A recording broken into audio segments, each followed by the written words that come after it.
It had been a month, an entire month, since she'd actually wanted to study with me. To be honest, the past 3 months had been rough, but the last one was the worst. Something was off. She wasn't herself. Last night we argued. I was exhausted from dealing with her attitude. Catherine had always had a short fuse, and when she was mad, she could hold on to it for days. That was just the way she was. Her name used to be Catherine O'Brien. Now she was Catherine McCarthy. Not Katie, not Kate, just Catherine. Early on, I made the mistake of calling her Cat. I never did it again. I'm Kurt McCarthy, her husband. Yeah, I'm Irish too. We met in high school, started dating at 16. Over the years, I learned that when Catherine was in one of her moods, the best thing to do was stay out of her way. That's how it had always been. For 26 years now, 22 of them as a married couple. But despite everything, I loved her. The fiery red hair, the striking green eyes, the freckles. Every bit of her.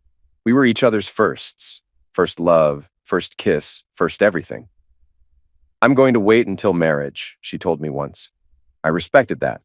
This morning, like so many times before, she said, I like the way you do it. But today, something about it felt different. I got up, grabbed a towel, and said, I'm taking a shower. If I didn't go first, I'd be stuck waiting forever.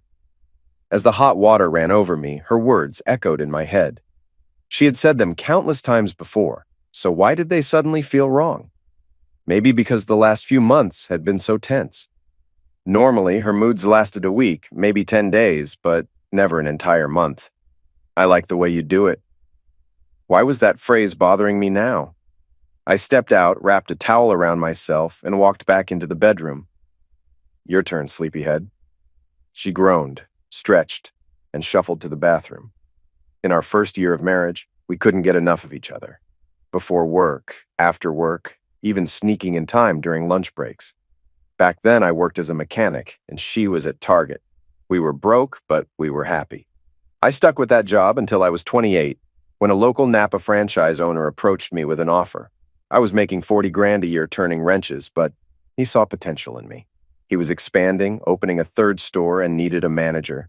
One night after work, he took me out for dinner. I thought he was just offering me a better job. Instead, he laid out a bigger opportunity. Ever thought about owning your own business? He asked.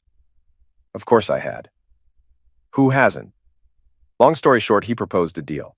I'd work for him at the same salary for 10 years, and at the end of it, he'd sell me the business. Every year, he'd set aside 20 grand toward my down payment. He'd also train me to take over. I shook his hand right there. That was good enough for me. When I told Catherine, she lost it. She was furious that I hadn't asked her first. And even worse, I had nothing in writing. I've already missed too much of my kids' lives, I told her. This job means I can be there for them. She didn't care. I spent over a week in the doghouse. I really hoped I hadn't just made a huge mistake. 8 years in, I was ahead of schedule. But the lack of raises caused tension at home. Just trust me, I kept saying. Trust wasn't easy for Catherine. My new role meant long, unpredictable hours. 9 to 7 most days, sometimes weekends. But it gave me the freedom to show up for my kids' games. And to me, that was worth everything. Then, 2 years ago, Catherine started changing. Her temper got worse. She'd make little jabs at me, and resentment built between us. The last 3 months had been the worst. I tried to talk to her, and at first, she'd apologize. Things would get better for a week. Then, the cycle would start all over again. More recently, if I even mentioned it, she'd just glare at me and shut down completely. Our home life suffered. I found myself wanting to be at work more than at home. On the upside, business was booming. We had 4 stores, and commercial sales were better than ever. Catherine had always worked too. She ran an insurance office, and by all accounts, she was great at it. I figured maybe work stress was getting to her. I had asked her so many times. What was going on? What had changed? She never had an answer. And if I pressed, she'd snap at me. As I got dressed that morning, I looked out at the clear sky and the bright sunlight. It was a beautiful day. I should have felt good, but something was gnawing at me. I like the way you do it. Why did it sound so different this time? The week passed the same as before. Catherine distant, short-tempered. Then Friday came. She got home late again, and just like last week, she was more aggressive in bed than usual. I need you to focus on me, she said. I lost it. I'm not your damn servant. Deal with yourself. That night, I slept in our son Kevin's old room. When I went back to grab some clothes, she was in the shower. Her phone vibrated. I don't know what you'd call it. Luck, fate, instinct. But when we upgraded our phones with Verizon, the new ones showed text previews without needing to unlock them. A message popped up from someone labeled CB. So did he do it? I froze. Who the hell was CB? And what did that message mean? Was I the he? She hadn't gotten any calls last night. She hadn't gone out. What was I supposed to have done? Then it clicked. I like the way you do it. This time, the way she said you stood out, like she was comparing me to someone else. But she had no one to compare me to. My stomach turned. I rushed to the bathroom and vomited. Are you okay? Catherine's voice came from the doorway. I turned my head, then quickly looked away and retched again. Must have eaten something bad, I muttered. I needed time. I couldn't accuse her without proof. Think you caught a stomach bug? She asked. Probably. She reached out to check my forehead, but I stepped back. Don't touch me. You might catch it. I had to get out of there. I'm going to the store for some medicine. Before she could say anything, I was already out the door. Driving aimlessly, my mind raced. She had cheated. For how long? My high school sweetheart, my wife, my love, no longer just mine, or maybe not mine at all. I needed proof. I didn't have her phone password. No access to her computer. We had always respected each other's privacy, but now I had to find out. I grabbed Pepto-Bismol, Dayquil, and NyQuil from the store to keep up the lie. Back home, I took some Pepto and fake-sipped NyQuil. Then I shut myself in Kevin's room. Catherine knocked softly on the door. Feeling any better? She asked. I barely managed a response, my voice weak and unsteady. She stepped closer, pressing the back of her hand to my forehead. You're not hot, she noted. Oh, but I was burning inside. How could she do this? I'll make you some soup, she offered. No, I murmured. I'll just throw it up. I didn't trust her. I just need sleep, I added, turning away. Okay, she said after a pause. I'll check on you later. She left. But I wasn't going to sleep. My life unraveled in flashes. Meeting Catherine, marrying her, raising our kids, vacations, Kevin's graduation, and soon, Caitlin's. I replayed everything, searching for the moment things changed. Nothing. 2 years of tension, distance, unanswered questions. I needed answers. Lying on the floor, staring at the ceiling, I formed a plan. I needed proof. And once I had it, I'd have to face the truth. Our marriage was already over. I'm Irish. We have tempers. We hold grudges. Forgiveness, not our strong suit. History speaks for itself. If she really cheated, I'd never forgive her. And if she was trying to make me clean up after her affair, that was something else entirely. That was humiliation. That was war. Fate handed me my first break.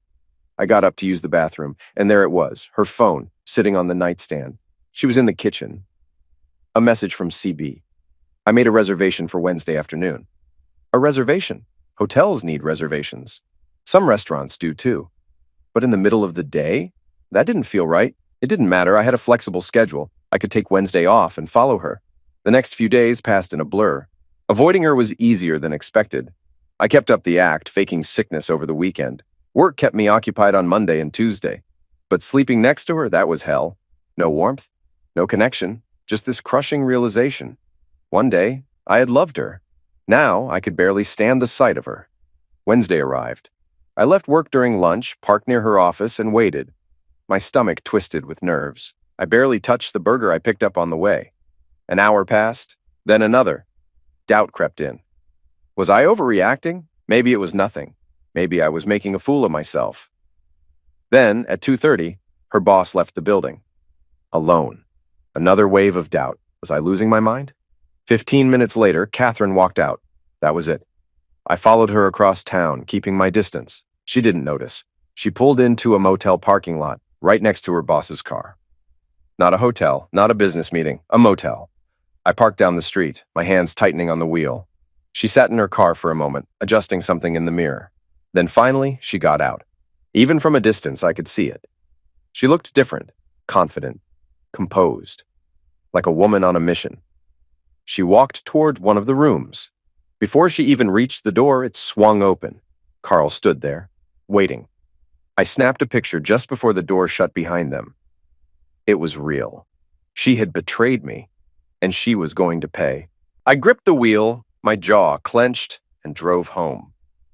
Caitlin was still at softball practice, which gave me time to act. We lived on the outskirts of town where I had built my garage. my escape, my sanctuary. Upstairs, I had my man cave, complete with a bed for nights when I was in the doghouse. Tonight, it would be my home. I packed my clothes, moved them upstairs. She wouldn't notice right away, not until it was too late. At 5:30, she walked through the door. I sat on the couch, watching TV, deliberately ignoring her.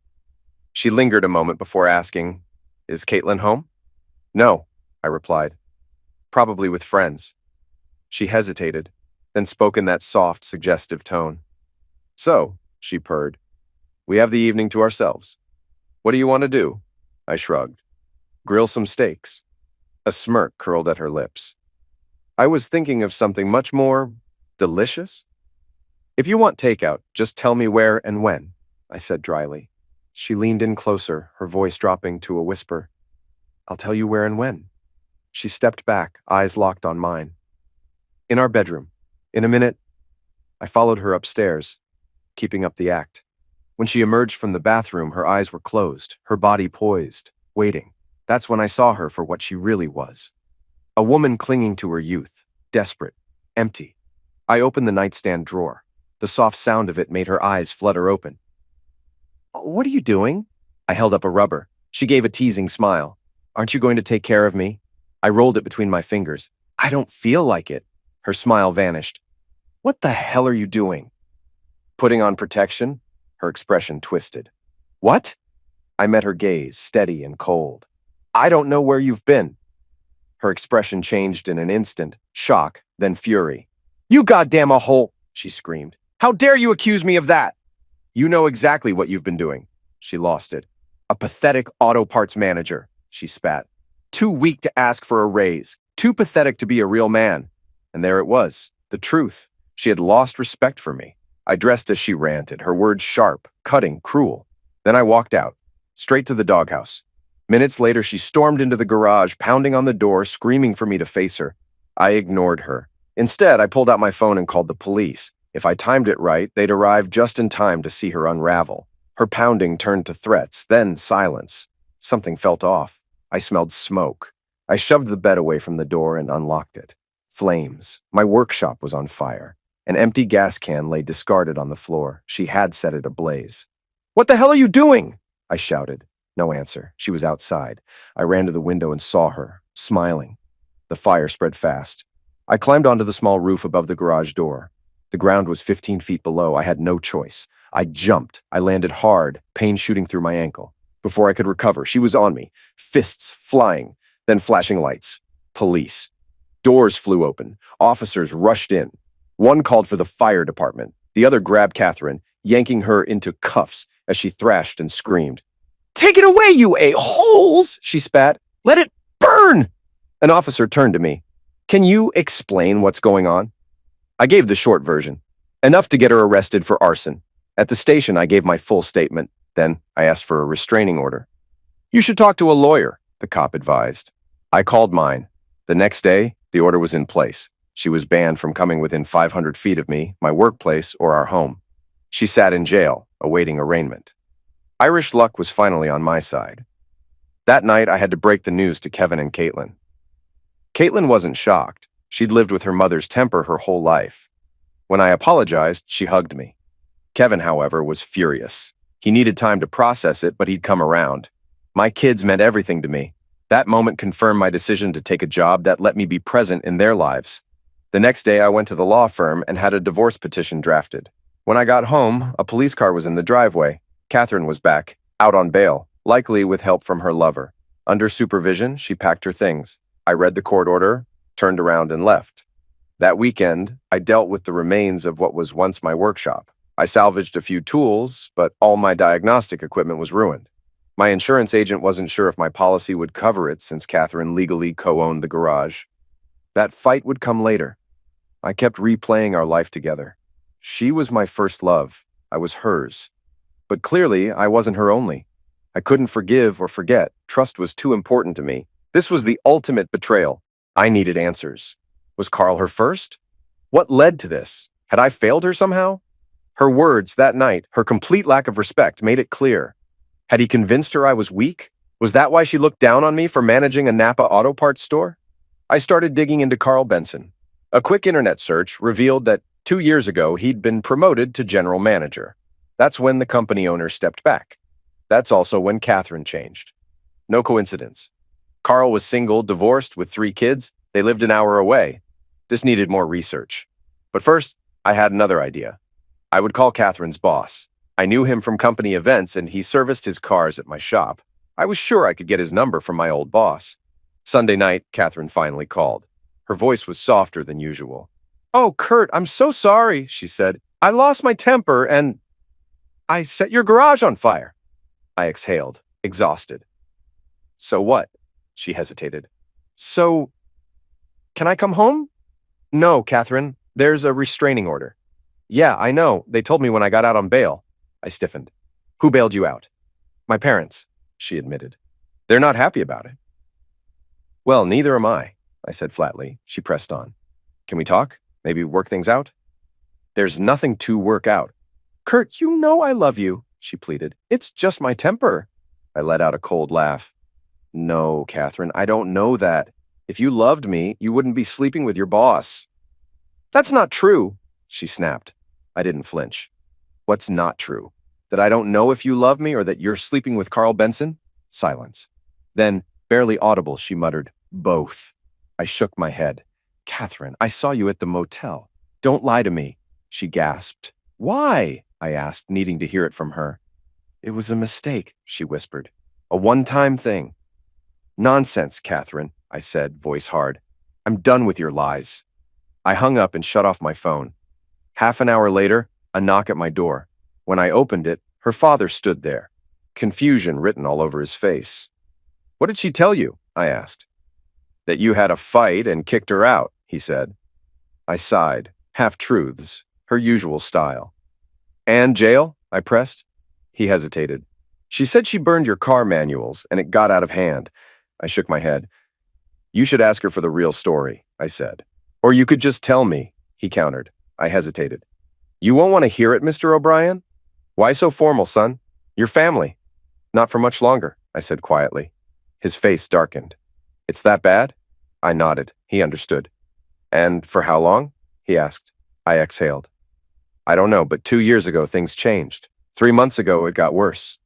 The last month was unbearable." Pain flickered in his eyes. No father wants to face that truth about his daughter. He gave a solemn nod, then left. Hours later, I got a text.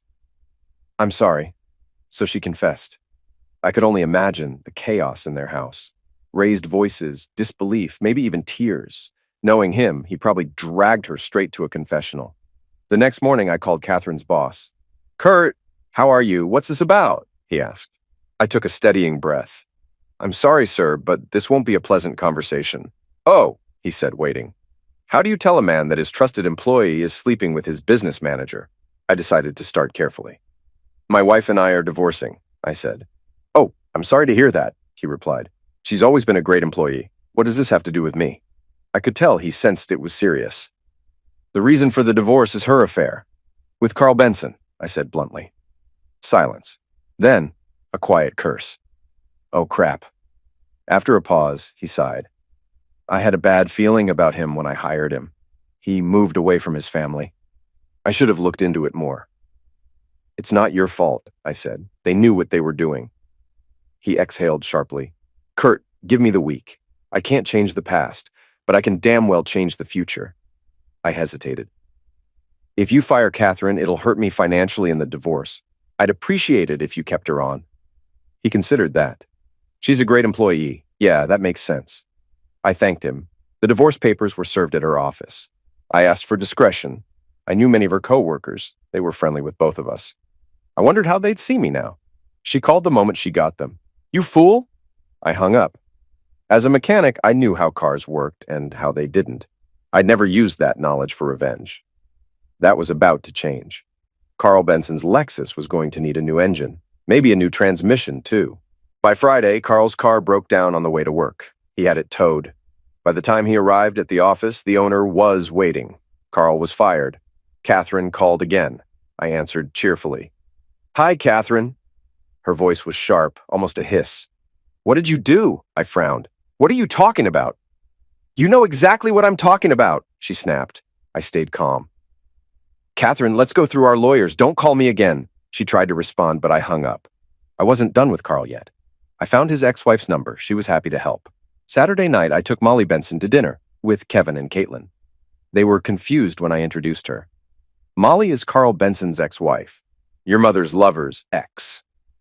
Molly shared her story. She had forgiven Carl once.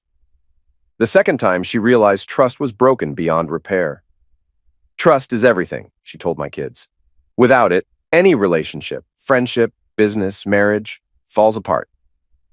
By the end of the meal, we were talking like family. Turns out, my kids had suspected something for over a year.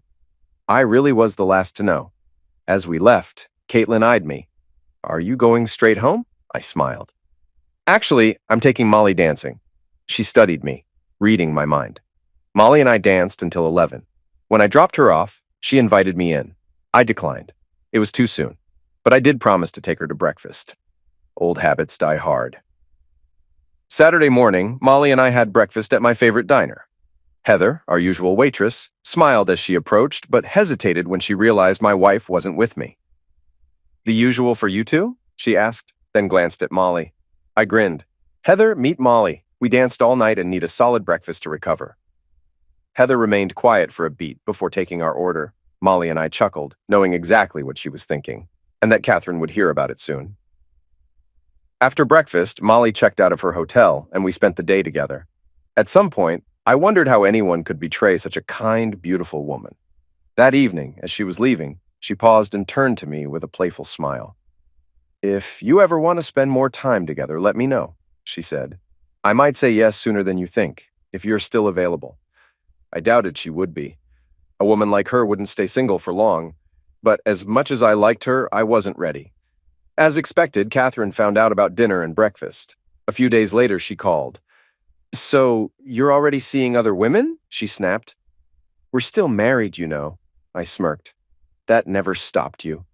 Yeah, sure, she scoffed. Dinner, breakfast. Did you two just talk all night? I kept my voice steady. What we did is none of your business. Have you signed the papers? No, I don't want a divorce. Well, what you want won't stop it. Just sign them, Catherine. She hesitated, then threw her next words like a dagger. Would your father have taken your mother back if he were in my shoes? Silence. She knew the answer. Days later, my lawyer called. Catherine had signed. She must have spoken to her father. Despite the divorce, we'd still see each other because of our kids. The first time was at Caitlin's graduation. She stood with her family, looking older, thinner. For a moment, I almost felt sorry for her until she spoke. Still seeing Carl's ex? She asked, her voice laced with bitterness. I smiled. She's an amazing woman. We had a great time. Then I looked around. Where's Carl? Thought he'd be here. Her face darkened. You know he was fired. You were the reason? Among other things, she sighed. He struggled to find work. My boss didn't give him a good reference. He moved out of state. I raised an eyebrow. And didn't take you with him? She looked away. I never loved him. I nodded. You didn't love me enough. I turned and walked away. Behind me, I heard her sob. Her mother muttered, "A-hole." I nearly laughed. Never thought I'd hear that from her. The following Saturday, we hosted Caitlin's graduation party at our house. Yes, still technically ours. I let Catherine handle the details, which meant lifting the restraining order. Seeing her in familiar surroundings felt strange. Molly was right. I still loved Catherine, even though I hated her.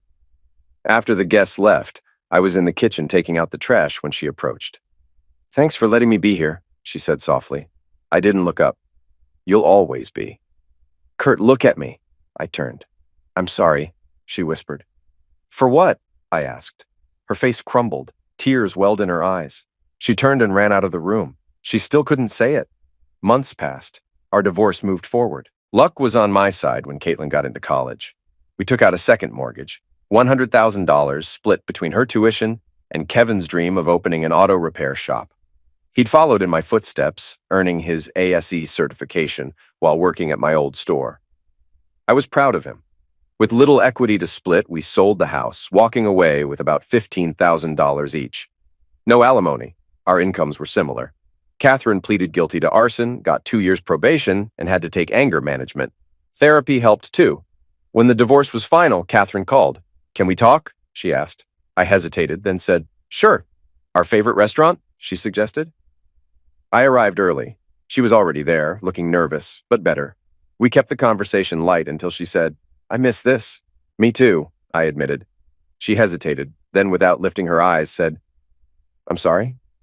"For what?" She took a deep breath. I was stupid. Carl was handsome, ambitious, and you, still in the same town, in a job with no future. I thought you lacked ambition. She swallowed hard. I know now you chose that job for our kids. You wanted to be there for them, and they thrived because of it. I lost sight of that. I lost respect for you because of it. I'm sorry. She wiped a tear. I'm also sorry for how I reacted when you found out. Sorry for burning your garage. Therapy helped me see things differently. She had apologized more in one conversation than in our entire marriage. Maybe she had changed. "Thank you," I said, "and I'm sorry I didn't live up to your expectations." We parted with a hug. "If you ever need someone to talk to, let me know," she whispered. I doubted I'd ever take her up on that. On the drive home, I called Molly. "Still available? Or has someone snatched you up?" I asked. "I'm available," she laughed. "Dated a guy, but he found a younger model. His loss." We made plans for dinner. Over dinner, I was honest. "Molly, I really like you, but I need to be upfront. I'm doing this for 2 reasons. 1, you're an incredible woman. 2, I want revenge." She smirked. "Kurt, I want you to, and yeah, a little revenge sounds nice." That night, we gave each other exactly what we needed. Lying beside her afterward, I reflected on everything. Catherine's temper had always been there. Over the years, it had gotten worse, sometimes verbal, sometimes physical. I had never fought back. Instead, I walked away. Maybe that made her respect me less. Maybe she saw me as weak. But when she set fire to my garage while I was inside, I knew I could never trust her again. I was a free man now. But could I ever trust another woman? Could I let someone in? Molly was my way of reclaiming something. She was wonderful, but I knew we wouldn't be a real couple. Too much bitterness connected us. As we lay there, she ran a hand across my chest and smiled. "You're amazing, Kurt. You knew exactly what I needed." I smirked. "You did all the work." She laughed. "Your ex was an idiot to look elsewhere." I chuckled. I know for a fact Carl wasn't this good. I hoped we could keep things going. I liked her. More than that, I liked feeling wanted again. Lying there talking, I confessed something I'd never told anyone. "You're only the second woman I've ever been with," I admitted. "And the second I've ever kissed." As I left, she kissed me. "I hope this continues." "Me too," I said. "But I'm not ready for anything serious." After a pause, I added, "I do have a favor to ask." She smirked. "What's that?" "I want your ex to know about last night. I'll make sure mine finds out too, if you want." She grinned. "That sounds fun." "I don't want you to think that's the only reason I did this," I added. "No worries," she said. "I like a little revenge too." Back in my car, I texted Catherine. "Call me when you have time. Can be Monday, nothing urgent. I never used abbreviations. Guess I'm old-fashioned." Not 3 minutes later, Catherine called. "Hey, Kurt, taking me up on my offer?" she asked. "No," I said, rubbing my temples. "Just exhausted. Molly is energetic." Silence. Then a whisper. 8, 9, 10, and then her temper snapped. "Did you really call just to rub it in, you a-hole?" At least she counted to 10 this time. "Wait, I didn't call," I clarified. "I texted. I said it wasn't urgent." She sighed. "Sorry." Apparently, anger management had only half worked. I actually wanted to talk about Caitlin," I said. "Any vacations I should know about?" I needed an excuse to slip Molly's name into the conversation. "Oh," Catherine said, her tone shifting. "I'll check with her and call back." "Sure, just let me know." I hoped my casual attitude stung a little. I wanted her to feel like losing her meant nothing. Truth was, it hurt. Guys struggle with divorce. Maybe it's primal, losing your woman. Or maybe just the sting of competition. We hate losing. But I refused to suffer for long. A week later, it happened. Exactly as I expected. Carl pounded on my door. I called emergency, gave them my address, and hung up. Then I opened the door. He stormed in, fury in his eyes. "Carl Benson, get out of my apartment!" I shouted. Carl sneered. "I don't care. I'm going to punch you in the face." "Get the hell out!" I snapped. "You were a piece of crap when you entertained my wife, and you're still a piece of crap." "Stay away from my wife," he barked. I laughed coldly. You mean your ex? The one who dumped you for cheating? Guess you never learned. His jaw tightened. Stay away from Molly, he muttered. I smirked. Why? She's a great piece of it. That did it. His face went red and he swung. I blocked the first punch but let the second one land. Needed some visible damage. A mechanic has an edge over a desk jockey. By the time the cops arrived, I was bruised, but he was wrecked. They cuffed him and threw him in the patrol car. I cleaned up and called Molly. I know, she said before I could explain. Can you believe he asked me to bail him out? She paused. Are you okay? A little knock-up. He's worse. I'll be right over, she said. I'll play nurse. An hour later, she was nursing me back to health. As she left, she smirked. I love the way you do it. Your tongue and fingers are magical. I laughed, but hesitated. Maybe I needed to slow down. At lunch, Catherine called. Since I wasn't with clients, I picked up. What did you do? She demanded. I sighed. Well, hi to you too, I said dryly. Yeah, hi. What did you do? She repeated. What are you talking about? You got Carl arrested? No, I said evenly. He got himself arrested. That's not what he said. Of course, you'd take his side over mine, I muttered. She scoffed. He's not my lover anymore. You say that? She growled in frustration. Why are you such an A? I smirked. Had a good teacher. Her voice hardened. Are you dropping the charges? Why would I? He broke in and attacked me. He's going to lose his job, she snapped. And I'm asking you to, I scoffed. You're not my wife anymore, Catherine. I don't owe you favors. I hung up. Months after their breakup, she was still protecting him. Carl was charged with attack and battery, likely facing 90 days in jail. That news made my day. Thursday night, I went to Smitty's, our old bar. Bad idea, but sometimes familiarity helps clear your head. I was nursing a beer when I heard her laugh. Catherine. She walked in with her co-workers. When she saw me, she froze, whispered something, and they moved to the farthest table. But to get to the bathroom, they had to pass me. Minutes later, 2 women headed that way. One stopped at my table. You're Catherine's ex, right? I nodded. I've heard a lot about you, she said with a twinkle in her eye. On their way back, they both flirted. One was 10 years younger, the other 15. Guess women don't have the same code as men. Guys don't date their buddies' exes. These women didn't care. Of course, I flirted back. If I ended up with one, it'd be another way to piss off Catherine. Yes, I was still vindictive. I wondered how long that would last. As one woman left, she shook my hand, slipping a paper into my palm. I tucked it into my pocket, waited, then checked it. Shannon Lozano. I glanced at her table. Catherine was watching me. There was sadness in her eyes, then fury. I thought about our marriage. I had loved her, still did, but she had always been like a volcano ready to erupt. I had stayed because love blinds you. Would I be better off without her? I didn't know. Ignorance is bliss. I finished my beer, left a 10, waved at the waitress, and walked out. I didn't dare look at my ex. Didn't want her to see the tears forming in my eyes. I pulled Shannon's card from my pocket and dialed. She answered on the 3rd ring. Hello? Hey, Shannon, it's Kurt. We met Thursday night. A smile crept into her voice. I remember. The handsome guy drinking alone. I felt my face warm. Yeah, that was me.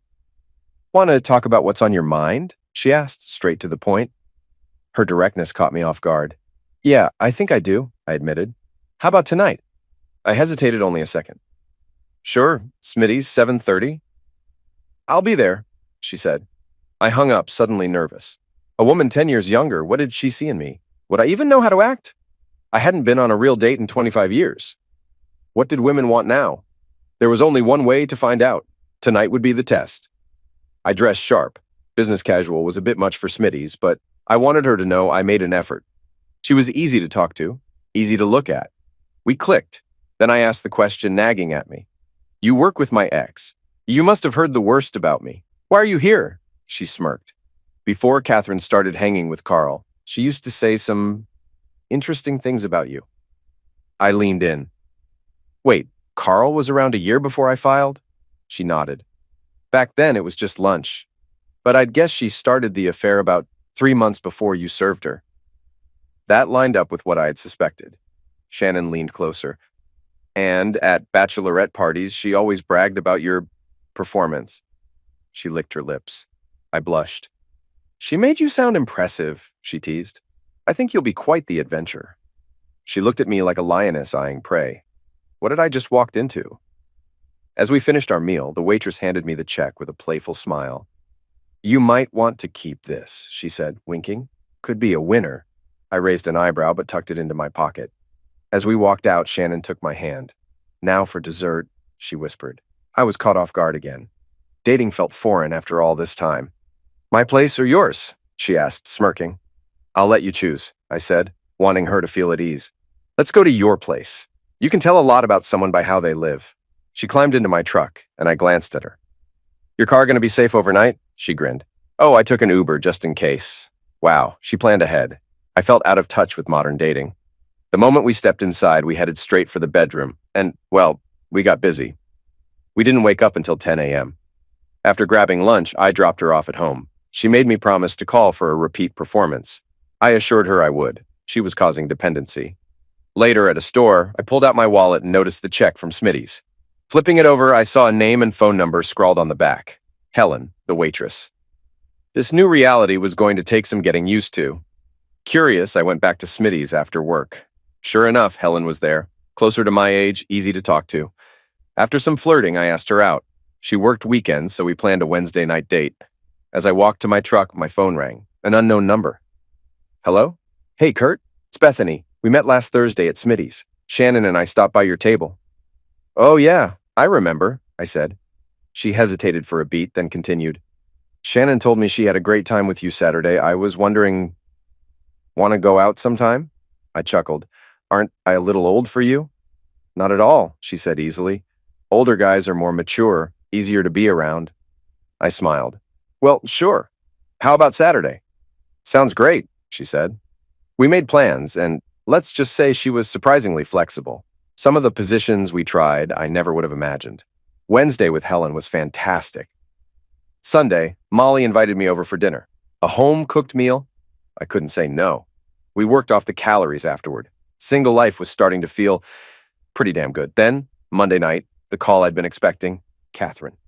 What the hell do you think you're doing? She snapped. I leaned back. Sitting here watching TV. No, I mean, you, a 40-year-old man dating women half your age. Don't you feel any shame? I kept my voice casual. You mean Shannon and Bethany? Yes, she barked. They asked me out. What was I supposed to do? Sit at home alone? She huffed. Stop dating the people I work with. Why? Because I said so, she shot back. I smirked. That doesn't work anymore. We're not married. I'll date whoever I want. Her voice sharpened. You're only doing this to make my life miserable. I chuckled. No, I'm not. But if it is, well, that's just a bonus. She fumed. How does this affect me? I chuckled. Because they're whispering behind your back, aren't they? Saying, I can't believe she let him go. Silence. Yeah, I continued. They're calling you an idiot. I could have said if the shoe fits, but I took pity. I'll ask them to keep our extracurricular activities private. Will that help? No, Catherine snapped. Just stop seeing them. Not unless they decide to stop, I said evenly. I enjoy their company. They make me feel young, and honestly, they do wonders for my ego. You're an a-hole, she spat before hanging up. I grinned, replaying my very eventful week. Thursday night, my phone rang again. Catherine, I sighed. Now what? Yes, how can I help you, Catherine? I answered. Oh, and now the waitress from Smitty's too? She demanded. I smirked. Well, she's age-appropriate. Thought you didn't want me dating younger women. I don't want you dating at all, she snapped. Every time I go to work, I get questions about why I let you go. I laughed. Just tell them someone else better fit your life aspirations. She paused. Then, in a soft voice, muttered, I'll just tell them I was stupid. Then she hung up. I sat there thinking. We had great times, but she had started pulling away long before I realized. And now looking back, I wondered, had it started when Carl was hired? At least she finally admitted she made a mistake. But did that make me feel better? Part of me was satisfied she regretted it. Another part of me wished we could go back. But that wasn't possible. The past couldn't be changed. And this part of my past? I'd never forget. Feeling restless, I grabbed my keys and headed to the store for beer. As I walked out, my phone rang. Shannon. What's up? She asked. Just picked up a case of beer, heading home to drink my sorrows away. Want company? She teased. I might be just what the doctor ordered. I smirked. Come on over. A few beers in, she had me thoroughly distracted. Around 2 a.m., she stretched. I have work in the morning. I should get going. As she grabbed her purse, I said, "By the way, I appreciate you and Bethany mentioning something to Catherine, but if you could keep tonight to yourself, I'd appreciate it." She smirked. "Of course, but honestly, it's still hard to believe she let you go." I exhaled. "Thanks for that." She kissed me lightly. "Any time." Then with a mischievous grin, she added, "And I do mean any time." Over the next year, my circle of friends with benefits grew. Shannon, Bethany, Molly, Helen. Word spread, and more women wanted to see what the fuss was about. I didn't turn them down. Each woman was an adventure, each with her own preferences, her own triggers. I learned to please them all. Catherine, on the other hand, started calling me a hooker. At first, I didn't care. I liked women. I liked making them happy. The irony, every single one of them, at some point, whispered the phrase that started it all: "I like the way you do it."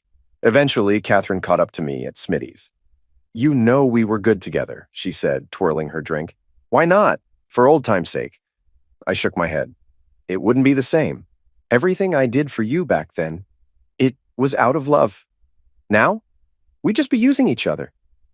She sighed, looking almost defeated. "I understand." She nodded and walked away. Then, the real prize landed in my lap. I was awarded the Napa franchise. The owner kept his word. He thanked me for my years of service and offered a generous buyout. I took out a loan, but business was booming. I wasn't worried. Originally, I had done it for us, for financial stability, for Catherine and me. Now, it was just for me. That night, I invited Catherine to dinner. She agreed. I made reservations at the best restaurant in town. When she arrived, she looked stunning. Long black dress, flowing red hair, piercing green eyes. She smiled. "What's the occasion?" I grinned. "Let's eat first. I'll tell you over dinner." I let the anticipation build. Finally, she couldn't take it. "What are we celebrating?" I leaned in. "I bought a Napa franchise. 4 stores." She froze. Shock, confusion. I waited for it to sink in, and then I watched the regret wash over her face. She opened her mouth, then closed it, struggling to process what she'd just heard. I leaned forward. "I know it'll be a lot of work, but now I have a legacy, something that will secure my future." I smiled. "And I wanted to tell you first because this means our kids will have a solid inheritance. Whether they keep or sell the business, they'll be set. And when grandkids come along, they'll benefit too. That makes me incredibly happy." Her expression shifted. For the first time, she looked sad. "What's wrong?" I asked. Her lips trembled, and then suddenly she broke down. "I believed Carl when he said you were a failure," she sobbed. "That you had no ambition, no goals. He told me you'd never amount to anything." Tears streamed down her face. "And I believed him," she continued, voice shaking. "I lost faith in my own husband. I stopped respecting you." She wiped at her eyes, her breath hitching. "It was easy to say yes to him," she admitted. "He told me he was better than you, and I was stupid enough to believe it." She looked at me then, her face crumpling. "Oh, Kurt, I'm so sorry. For everything I thought, everything I did." Her voice cracked. "You were a great husband, until I ruined it. You were a great father. At least, I didn't ruin that." She took a shaky breath. "And you were the best lover I ever had. Every woman you've been with confirms it, and I threw it all away." Her sobs deepened. "I'm sorry, Kurt," she whispered. "I hope you believe me." Tears streaming, she abruptly stood and rushed to the bathroom. A server followed. Women never go to the bathroom alone. I sighed. Tonight was supposed to be a celebration. I hadn't considered how much it would crush her. I felt for her, but I couldn't comfort her. That door was closed. I waved for the check. Catherine returned, eyes red and puffy. Before she could speak, I stood. "I already paid. I'll take you home." She nodded, wiping her face. "Thank you. I'm sorry I ruined your celebration. And us." She cried quietly on the way home. I wanted to comfort her, but that would only lead to more pain. At her door, she hesitated, silently asking a question I knew well. I exhaled. "I'm sorry, Catherine, but we can't go back." She nodded, turned, and shut the door. The next couple of years were a blur of business, life, and a steady stream of women. Word spread, and they certainly knew how to share it. Not a week passed without at least 2 keeping me entertained. I was always careful. Catherine and I only spoke about our kids. Lately, it was about Kevin's engagement. He had only been with Amber for 8 months, but he knew she was the one. She brought her car into his shop, and that was it. They planned an engagement party to bring both families together. The day of the party, I helped Kevin set up. Catherine walked in as we finished. She still looked good. After 25 years, I couldn't erase that. She approached. We never had an engagement party, Kurt. No, but everyone already knew we were together, I said, arranging glasses. Do you remember your proposal? I sighed. Catherine, I may be getting older, but I'd never forget my vows. Sometimes I wanted to hurt her, just a little. She looked torn. I said I was sorry. Can't we move on? It's been 3 years. Yes, and today is about Kevin and Amber. Let's be cordial for them. She nodded. Maybe we could be cordial all the time. There it was. That tone. The same condescending edge as always. Catherine was a puzzle. Sometimes she seemed remorseful. Other times the old coldness returned. But today wasn't about us. Guests arrived, and Kevin and Amber made introductions. Then I heard Amber's voice. Mom. I turned and froze. Across the room stood one of the most beautiful women I'd ever seen. A light floral sundress hugged her in all the right places, golden blonde hair catching the light. Even from a distance, her deep blue eyes were striking. And that smile, Kevin nudged me. Dad, Dad, Dad. I blinked, snapping out of it. That's Amber's mom, he said. I turned sharply. Kevin smirked. And just so you know, even though she's divorced, she's not for you. I frowned. Why not? He crossed his arms. She's religious. That's why Amber went to a Christian college. It was her alma mater. I raised an eyebrow. And her ex cheated on her, Kevin added. She does not approve of men with your reputation. I chuckled. Kevin, before your mother left me, I was a one-woman man. If I had someone I trusted, I'd happily give my heart to just one woman again. He studied me for a long moment. I don't know if she's the one, he admitted. And honestly, I doubt she'd even give you a chance. But I'll introduce you. I'd appreciate that, I said. Kevin led me over. Mrs. Williams, he said, this is my dad, Kurt. Amber's mom turned, smiling at Kevin. Kevin, you're about to be my son-in-law.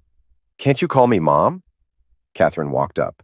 You can, as long as he doesn't forget his real mother, she quipped. Kevin sighed. Mom, this is Amber's mom, Alyssa.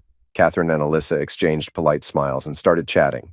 I was about to introduce myself, but Catherine cut in as usual. I stepped back, not wanting her to ruin my first impression. I mingled, chatted, dodged a few teasing comments about my dating life. As I spoke with a woman named Cherise, Catherine appeared beside us. You better be careful, she warned Cherise. You never know what you might pick up. I clenched my jaw. I turned to Cherise. Ignore her. She's just mad I'm not giving her attention. Catherine scowled. Kurt, you're such an A, I smirked. You're the one interrupting. Maybe we should just stay polite and keep our distance. I turned back to Cherise. Want to take a walk? I wasn't really interested. I just wanted to piss off Catherine. 2 hours into the party, I finally got my chance with Alyssa. So you're the infamous Kurt, she said, her tone cool. I chuckled. I don't know what you've heard, but yes, I'm Kevin's father. She folded her arms. Kevin seems like a fine young man. I hope he doesn't disappoint Amber. He won't, I assured her. He's hardworking and loves her deeply. She arched an eyebrow. And you believe he's ready for marriage? I do. Well, I hope he stays faithful, she added pointedly. I met her gaze. I have no doubt. She studied me, then smirked slightly. We need to talk, but not here, I smiled. Then let's set a time. She hesitated, then nodded. Tomorrow, after church. Cracker Barrel. I'll be there. For the rest of the party, our eyes met a few times. She wasn't sure what to make of me. And honestly, I wasn't sure what to make of her either. As the party wound down, Catherine approached me. Amber's sweet, but they're moving too fast, she said, arms crossed. Did you know they plan to marry within the year? That means they'll only have known each other for 18 months. I sipped my drink. Kevin's smart. He knows what he wants. Rushing into marriage can cause problems. I shrugged. We knew each other for years before getting married, and we still ended up divorced. She pressed her lips together. The only thing that makes a marriage last is commitment, I continued. And I think they have that. She looked away, regret flickering across her face. We both knew she had abandoned her commitment. Sunday morning, I woke early, shaved, showered, and put on a suit before driving an hour to Alyssa's church. I arrived early and found a seat in the back. It was nothing like the Catholic churches I grew up in. No stained glass, no candles, no pulpit, just a raised platform and a simple cross. I felt out of place, but I was determined to see it through. People entered, chatting casually, dressed in jeans and polos, holding Starbucks cups. I glanced down at my suit, definitely overdressed. Despite that, the congregation was friendly. Still, I kept scanning the room for Alyssa, wondering if she'd even show. Then the band started playing. That's when I saw her. She was singing, her voice beautiful and clear. Halfway through the third song, she finally noticed me. A soft smile formed on her lips. After the music ended, she walked over and sat beside me. "I didn't expect you to come to the service," she said. I adjusted my tie. "Guess I'm overdressed," she chuckled. "You can take off your jacket if it makes you more comfortable." I set it beside me. The service was different than what I was used to, more relaxed, but pleasant. Afterward, she introduced me to the pastor and some church members. "This is Amber's future father-in-law," she said. I caught the emphasis on future. At Cracker Barrel, we kept the conversation light until near the end of the meal. Then she set her fork down and folded her hands. "So, Kurt," she said seriously, "I've heard you're a womanizer, that you sleep around a lot." She wasn't angry, just direct. "What do you have to say for yourself?" she asked. I smirked slightly. "What's your definition of a womanizer?" "A man who chases women, gets what he wants, then moves on," she said without hesitation. I exhaled. "By that definition, no, I'm not. So what I've heard is false." I leaned forward. "Let me tell you how I got here." She arched a brow. "All right, spill it." I took a deep breath. "I was married to Catherine for over 20 years. You met her at the party," I began. She nodded, waiting. "She cheated on me with her boss. I caught her at a motel." Her expression didn't change, but I could tell she was absorbing every word. "For months, she treated me like garbage. When I confronted her, she snapped and set my garage on fire while I was inside." A flicker of shock crossed her face. "I filed for divorce. Got a restraining order," I continued. "After that, I started dating again." I studied her expression, but she remained silent, listening.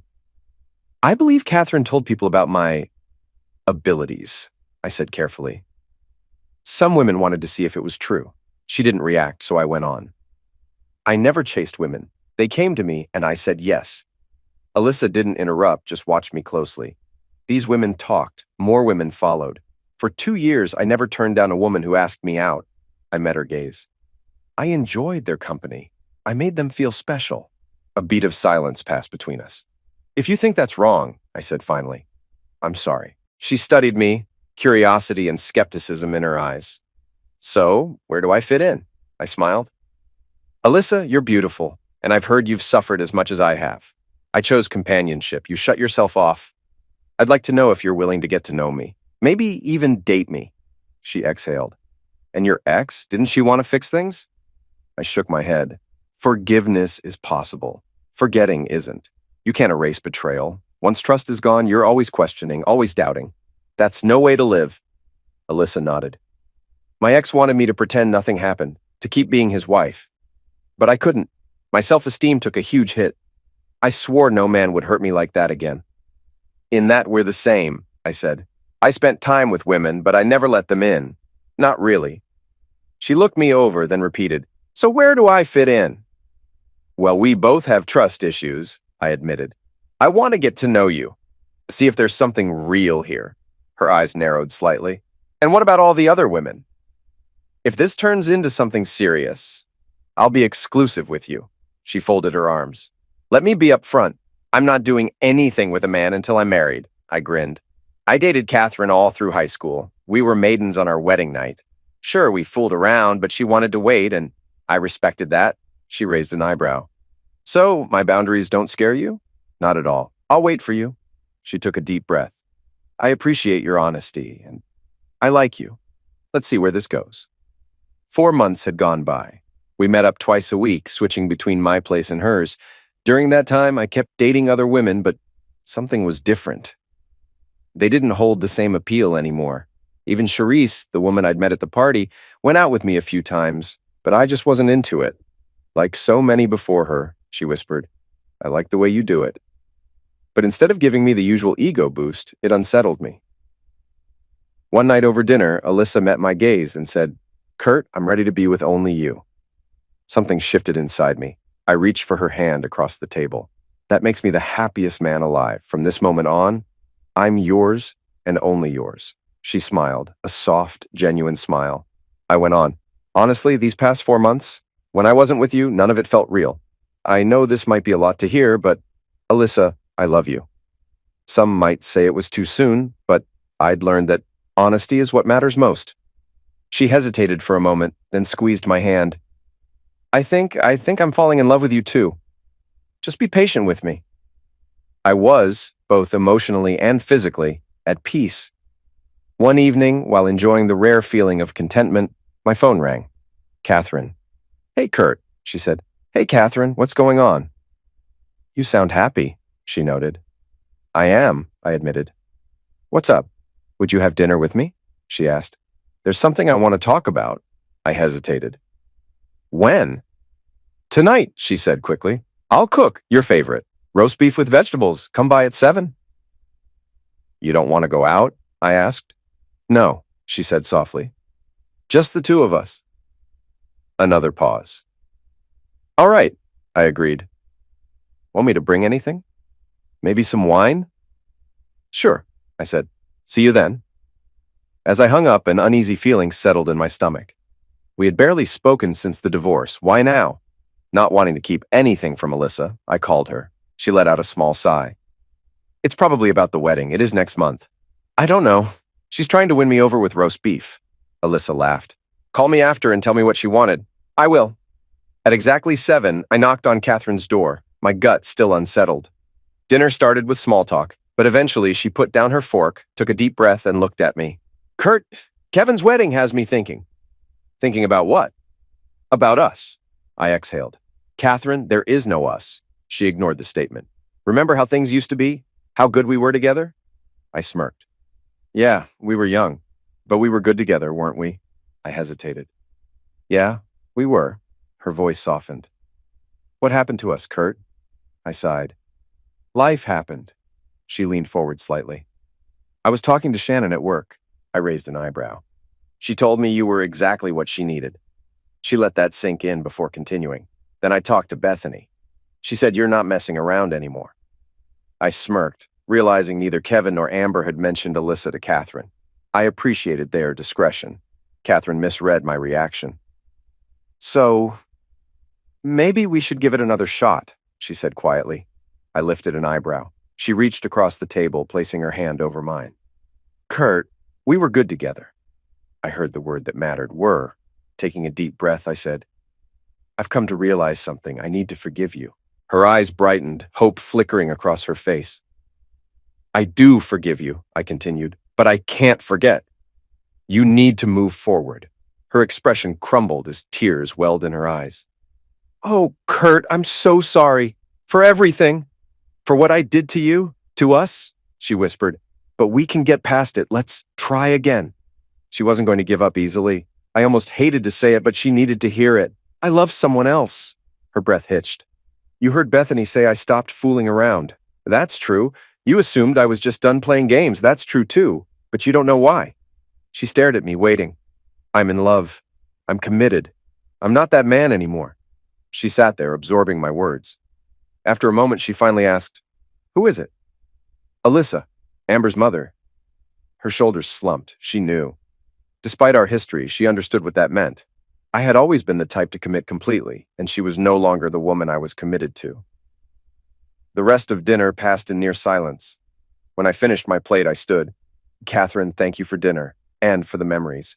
I know this isn't what you wanted to hear, but one day, you'll find someone. And when you do, love him completely. Be faithful to him. I wasn't bitter anymore. I had let go of that resentment because Alyssa had taught me how. She had forgiven her ex, and if neither of us had gone through that pain, we never would have found each other. On the way home, I called Alyssa. Well, she asked. She wanted to get back together. I figured. She realizes what she lost. Yeah, and I know what I found. A pause. Then I added, and I'm better because of it. Alyssa, I love you. You make me better. She exhaled softly, and for the first time, she said it out loud. I love you too, Kurt McCarthy. I had already known. She had shown me in 1,000 ways, but hearing the words, That meant everything. Kevin and Amber's wedding came. Alyssa and I held hands, danced, and laughed the entire night. People joked that we looked more like the bride and groom than the actual couple. Catherine was there, but she didn't stay long. Watching us together was too much. 3 months later, we were the wedding couple. We kept it small, just family and close friends at our church. Catherine didn't come. She claimed she was busy. I think she just couldn't face reality. It took a few years, but she eventually found someone new. I truly hope it works out for them. Oh, and one last thing. On our wedding night, Alyssa whispered the words that had once haunted me. I love the way you do it. But this time, the emphasis was different. She emphasized love.